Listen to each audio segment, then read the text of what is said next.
quisimos conocer a fondo la clase de evolución de los cirios de la piedad, y mi hermano de alianza habló así: hay seres que por su procedencia, desde los comienzos de su evolución, tienen el sentimiento de la compasión en un grado tan predominante en ellos que sin violencia y casi sin advertirlo, realizan sus etapas primeras en un encadenamiento de estos actos pequeños o grandes de conmiseración para sus inferiores o iguales, y de tal modo se forma hábito en ellos que llega a ser como una fuerza que les va llevando en tal sentido.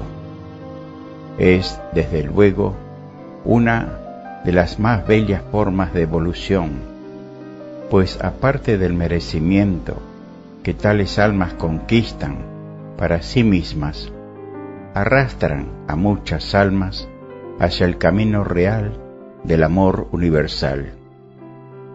Todos seguimos con más facilidad a quien nos compadece y nos ama, que a quien nos muestra severidad y nos castiga.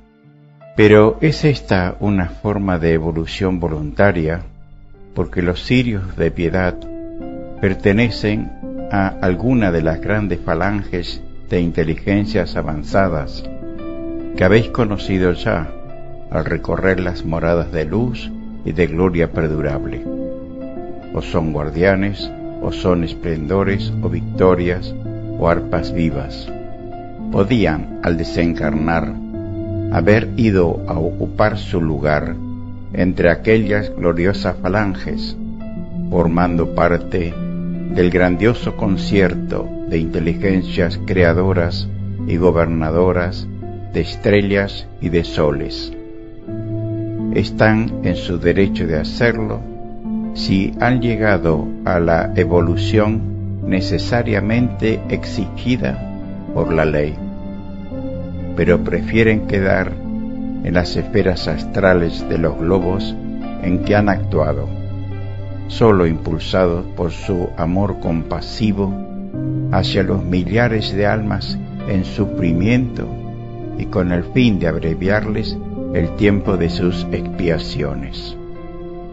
Es por eso que en todos los mundos habitados por humanidades se tienen gran respeto y un grande amor a los cirios de piedad. Buscan, además, ellos otra cosa al quedarse en las esferas astrales de los mundos que habitaban, y es la posibilidad de tomar materia en cualquier momento en que juzgan que su actuación como encarnados es necesario en tal o cual paraje del globo en que prestaban su servicio. Y esto no podrían realizarlo con igual facilidad si hubieran tomado ubicación en los globos de superior evolución, donde reside de ordinario la jerarquía espiritual a que pertenecen. Sucede a veces, por ejemplo, que está encarnado en la Tierra un ser de evolución avanzada que ha traído una misión espiritual de gran importancia, y este ser se ve en grave riesgo de fracasar por el abatimiento y decepción que le produce la incomprensión e ignorancia de quienes les rodean o de la humanidad en general. Entonces encarnan cerca de él uno de estos cirios de piedad, a veces por pocos años, a veces por más, hasta que ha pasado el peligro y el espíritu misionero ha tomado la fuerza y la decisión necesaria para no fracasar en su cometido.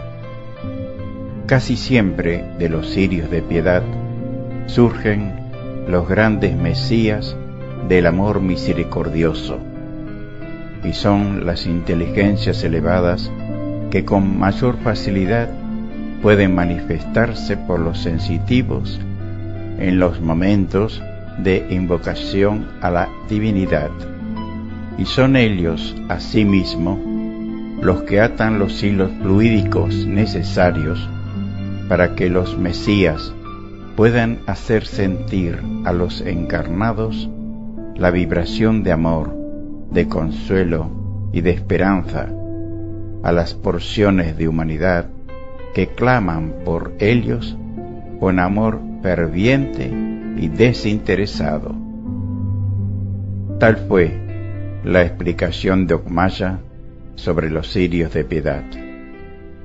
A mi pregunta de si eran numerosos en cada globo, me respondió que no, sino al contrario, muy pocos, y aunque no tienen un número fijo, no pasan ordinariamente de 2 o 3 decenas. Se los atrae, como a todos, por afinidad. Por eso, alrededor tuyo, amado hermano Antulio, ellos andan con mucha frecuencia, pues toda alma de tendencia misericordiosa y tierna es muy frecuentemente punto de reunión de los cirios de piedad. Desde esta hora nos propusimos establecer contactos espirituales íntimos con los cirios de piedad, que desplegaban grandes actividades en la esfera astral de la Tierra, con los fines de secundarles desde el plano físico en la gran tarea de cooperar de modo eficiente a la redención de las almas. Uno de ellos acudió una tarde a nuestra evocación y nos hizo hermosas revelaciones de lo que era su vida en las azuladas neblinas de la esfera astral del planeta.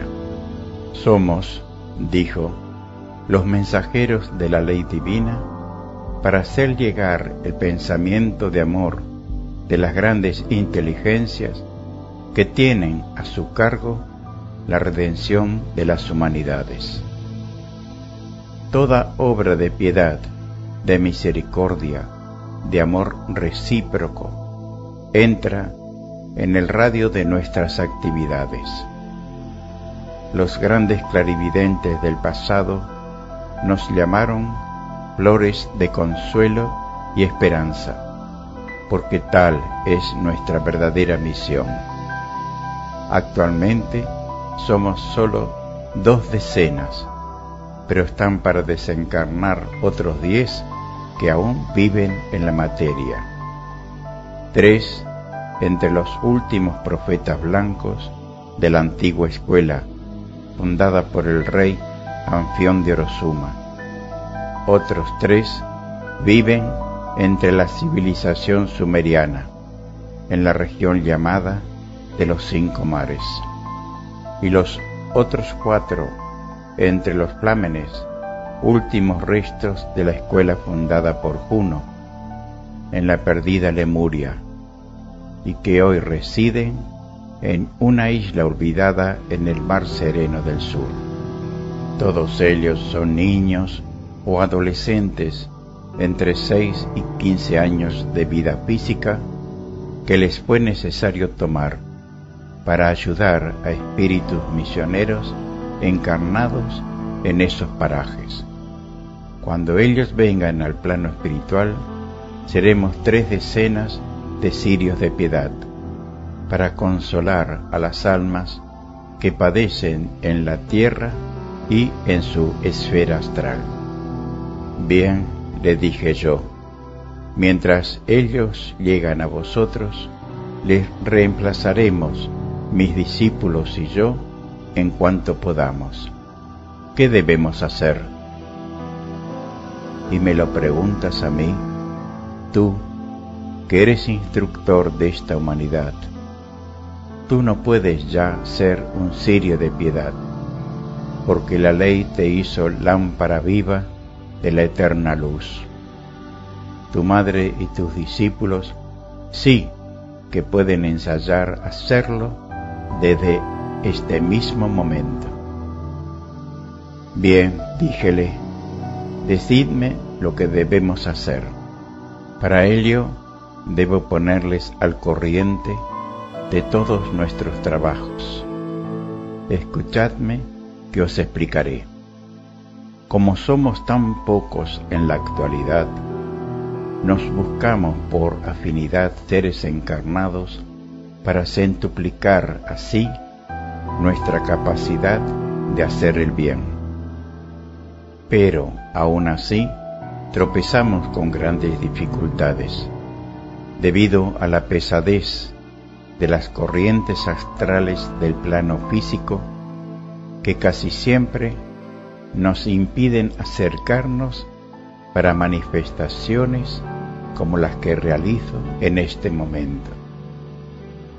Con vosotros puedo realizarlas sin dificultad, porque tu presencia aquí y la pureza mental de tus compañeros ha hecho tan diáfano y sutil vuestro ambiente que aparece todo este contorno como un inmenso globo etéreo y radiante, al cual no pueden penetrar las corrientes de pensamientos groseros y delictuosos que infectan el plano físico en general. Nuestra tarea es a la vez en la esfera astral y en el plano físico inferior. Nuestros sitios preferidos aquí son los cementerios, los templos, los presidios y los hospicios de enfermos en general. En las necrópolis arrancamos de los cadáveres las almas en turbación, cuando son seres de cierto adelanto y que sólo se encuentran aún adheridas a su materia, porque una muerte súbita les impide despertarse a la realidad de su nueva vida. Acudimos a los templos para recoger las quejas de angustia que los seres llevan a los altares de sus ídolos, cargados a veces de oro y piedras preciosas, pero desde luego incapaces de sentir las quejas de sus devotos. A través de los pensamientos de dolor comprendemos si aquellos padecimientos pueden y deben ser remediados, y en caso afirmativo buscamos las combinaciones conducentes a aliviarles sus dolores y a ponerles en camino de mejoramiento. Si sus angustias son consecuencias de delitos o errores graves, les hacemos llegar este pensamiento: si te arrepientes de tus delitos y con buenas obras reparas el mal causado, te aliviarás. A veces algunos son sensitivos y ven u oyen, figurándose que es el dios de madera o piedra que les ha escuchado, y corren a ejecutar nuestras inspiraciones. A los presidios acudimos por si algún inocente ha sido recluido en esos antros de espanto y horror. Si su condena es para toda la vida y vemos que su capacidad y progreso haría de él un gran elemento para el bien en estado libre, buscamos un ser de evolución primitiva que desencarnado vive en estado de turbación buscando de nuevo la materia. Durante el sueño del presidiario inocente, le hacemos tomar al ser inferior aquella materia que para él es elemento de progreso, mientras para el otro era causa de una gran pérdida de tiempo. Así deshacemos a veces, con el favor divino, los errores humanos, cuando coinciden circunstancias especiales que nos permitan realizarlo. Los encarnados que ignoran estos trabajos realizados por nosotros en la esfera astral, van de error en error al hacer estudios y afirmaciones a base de un cimiento de arcilla. Una transmigración espiritual de este orden hemos realizado en estos últimos días. El tribunal que condenó al inocente cediendo al oro ofrecido trata de justificar su delito, al ver que el presidiario es en efecto un ser de bajos instintos, capaz de haber cometido el delito de que se le acusó, y se hunden en un laberinto sin salida, ya que habiendo tenido evidencia de que era un justo a quien condenaban, al cabo de muy poco tiempo comprueban con hechos que era un ser de embrionaria mentalidad y de muy baja moral. Otros afirman que lo ha embrutecido el dolor de verse reducido injustamente a la condición de un vulgar presidiario por delitos comunes, sin contar con el principio espiritual y las fuerzas superiores que actúan cuando la divina ley lo permite. Unos y otros caen en el error. Últimamente, en el gran templo de Zeus, en la otra ribera del Avendana, una infeliz mujer de vida honesta y laboriosa, madre de 5 hijas mujeres jóvenes y 3 varoncitos pequeños, fue encontrada por un cirio de piedad llorando amargamente en el templo silencioso, postrada ante la estatua de su Dios. Llevaba entre sus ropas una daga para cortarse la garganta allí mismo, como un sacrificio voluntario de su vida para implorar del Dios la salvación de sus hijos. Recogiendo su pensamiento, el cirio de piedad comprendió toda la tragedia. Hizo uso de toda la fuerza mental acumulada ordinariamente en torno a las estatuas adoradas por las almas creyentes de ese culto, con lo cual pudo construir una vaga forma astral luminosa, lo bastante para ser vista por la desolada mujer, al mismo tiempo que le hizo penetrar en su cuerpo mental este pensamiento: con tu sacrificio no conseguirás nada. Espera que hoy mismo tendrás remedio a tu mal.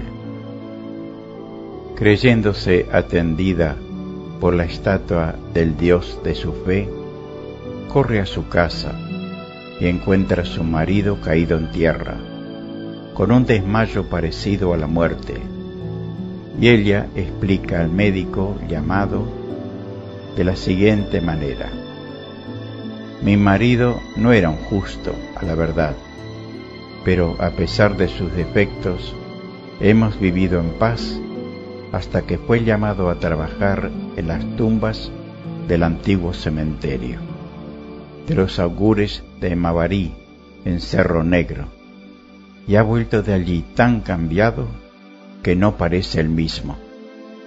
Maltrata bárbaramente a mis 3 varoncitos y persigue con malos fines, como una bestia desbocada, a mis 5 niñas mujeres que hasta quieren ya huir del hogar.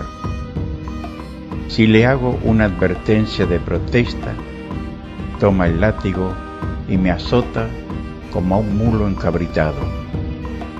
Desesperada fui al templo de Zeus a ofrecerle mi vida en sacrificio para salvar a mis hijas. He visto la claridad de Zeus, que escuchó mi ruego y me prometió el remedio. Llego y encuentro a mi marido medio muerto, caído en tierra.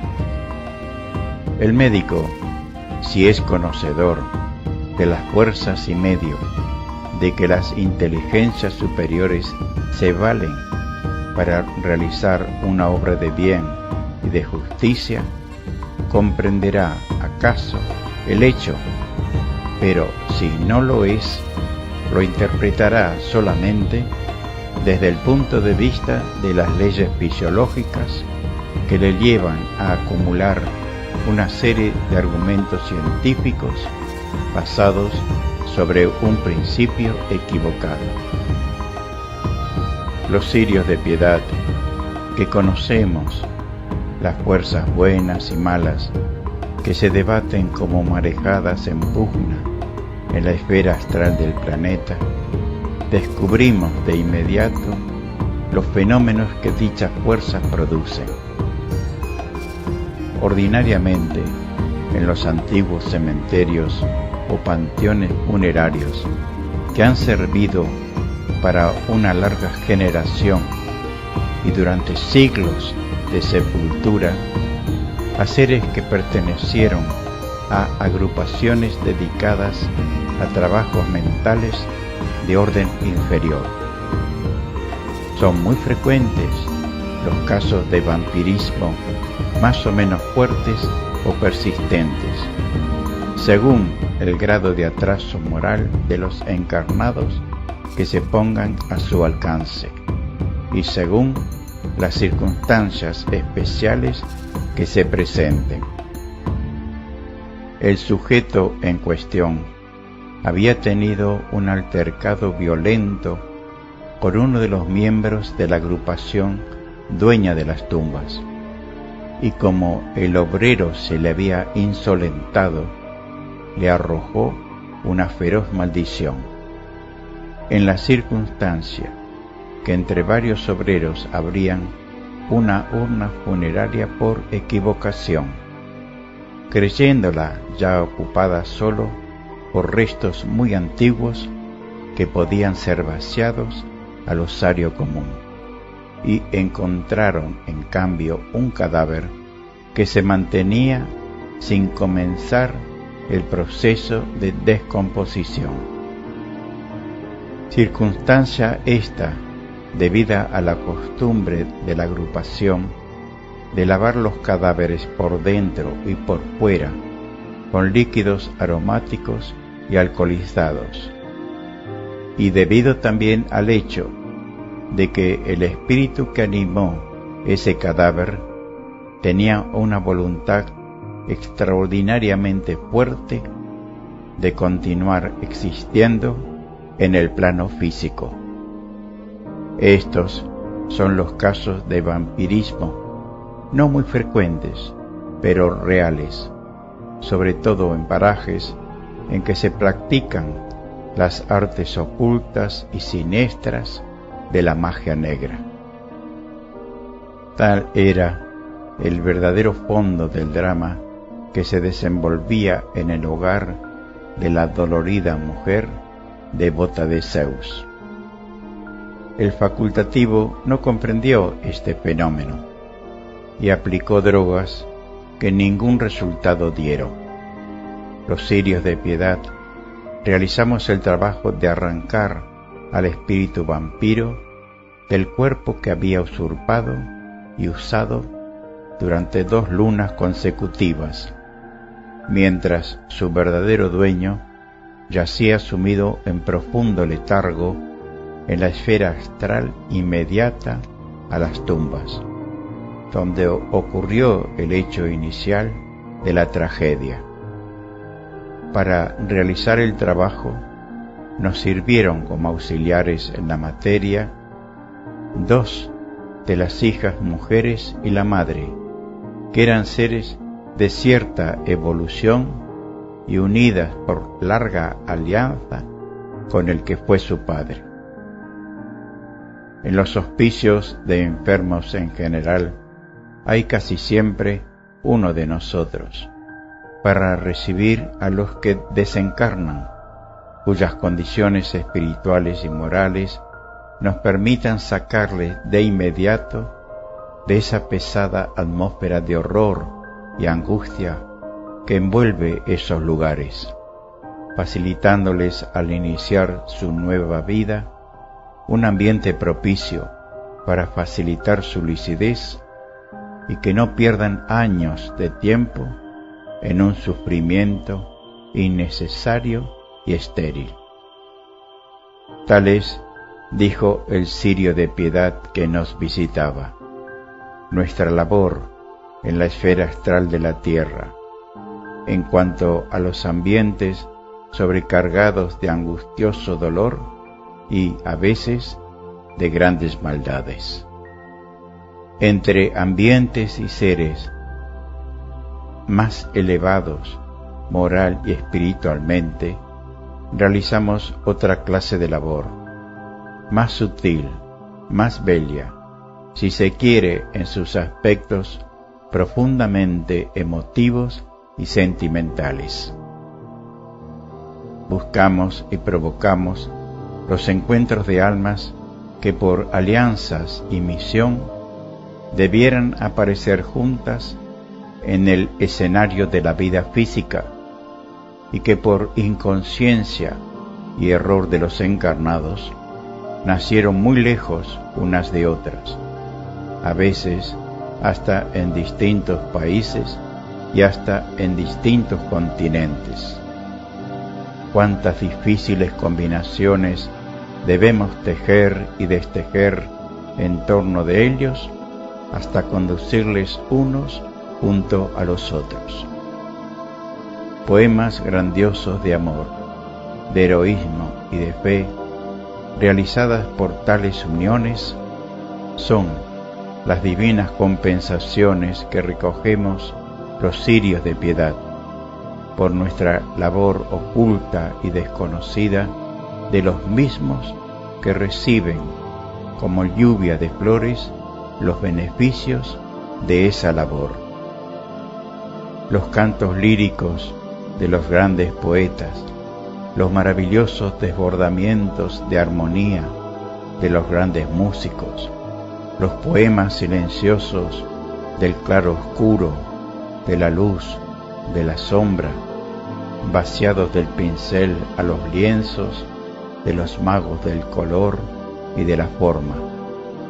Son reflejos de los cirios de piedad que vacían, como flores de una ánfora eterna, las bellezas de que les hiciera dueños su voluntario renunciamiento a la radiante felicidad de su cielo propio, a favor de los que sufren en las esferas astrales de los planetas de poca evolución.